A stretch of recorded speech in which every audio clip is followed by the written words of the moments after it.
Good afternoon আমার বন্ধু বান্ধব আত্মীয় স্বজন যে যেখানে আছেন, আশা করি ভালো আছেন, সুস্থ আছেন। আমিও আপনাদের প্রার্থনার ফলে ভালো আছি, সুস্থ আছি।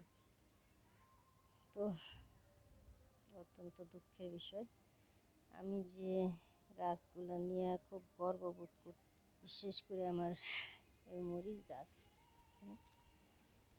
যে আমার ছাদ পর্যন্ত উঠে যাচ্ছে মরিচ গাছটা। আমার মরিচ গাছটা আজকে এরকম ঢুলে গেছে, মানে আমি বুঝতেছি না কেন এরকম হয়েছে, কি হয়েছে। সব গাছের গোড়াটা দেখলাম নাকি পিঁপড়া আছে, এর কারণে কি এরকম হয়েছে কিনা, পিঁপড়ায় কোনো নষ্ট করতেছে কিনা, এখন আমি কি করব আমি নিজেও বুঝতেছি না। যে আমার প্রত্যেকটা পাতায় পাতায় পাতায় পাতায় মরিচ আছে, খুব মজার মরিচ, খুব ঝাল মরিচ। তো আমার মরিচ গাছটার জন্য প্রার্থনা করবেন, ঈশ্বর যেন আমার মরিচ গাছটা জীবিত রাখে। আমার মনটা আর ভালো লাগতেছে না গাছের এই অবস্থা দেখে। আমি কি করব, আমি কিছুই বুঝতেছি না যে আমি কি করব। ঈশ্বর, কেন এরকম হইতেছে আমার এত সুন্দর মরিচ গাছটা।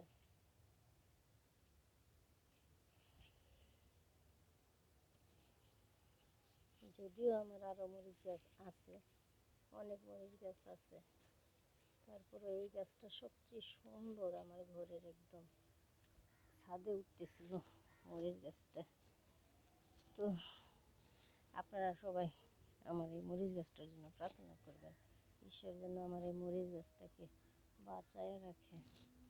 কালকে ভাবছি বৃষ্টি হয়েছে, এই কারণে বৃষ্টি তেমন ভারী বৃষ্টি হয় নাই, তো অল্প বৃষ্টি হয়েছে, কিন্তু আজকে সকালে দেখলাম যে মরিচ গাছটা ধইলা যাইতেছে, দেখে মনটা আরো বেশি খারাপ লাগতেছে। তো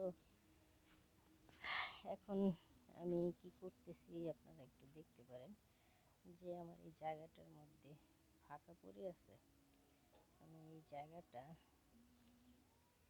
নিরকাশি দিয়ে মাটিগুলো উঠাইতেছি, ফাঁস দিয়ে এটার মধ্যে ভেন্ডি দিয়ে দিব আবার।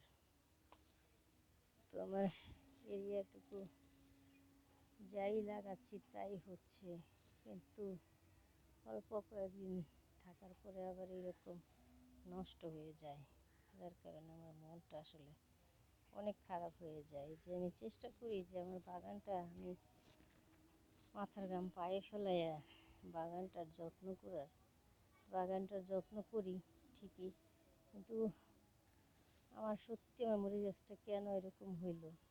আমি কি দিব মরিচ গাছটার গোড়ার মধ্যে, ছাই দিব নাকি? আপনাদের যদি কারো কোনো জানা থাকে তাহলে আমাকে একটু জানাবেন, যে এই কাজটা করলে মরিচ গাছটা জীবিত থাকবে।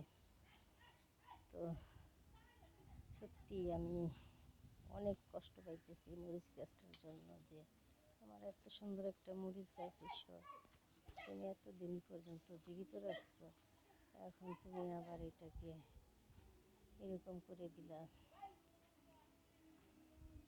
ঈশ্বরই একমাত্র পারে আমার মরিচ গাছটাকে বাঁচিয়ে রাখতে।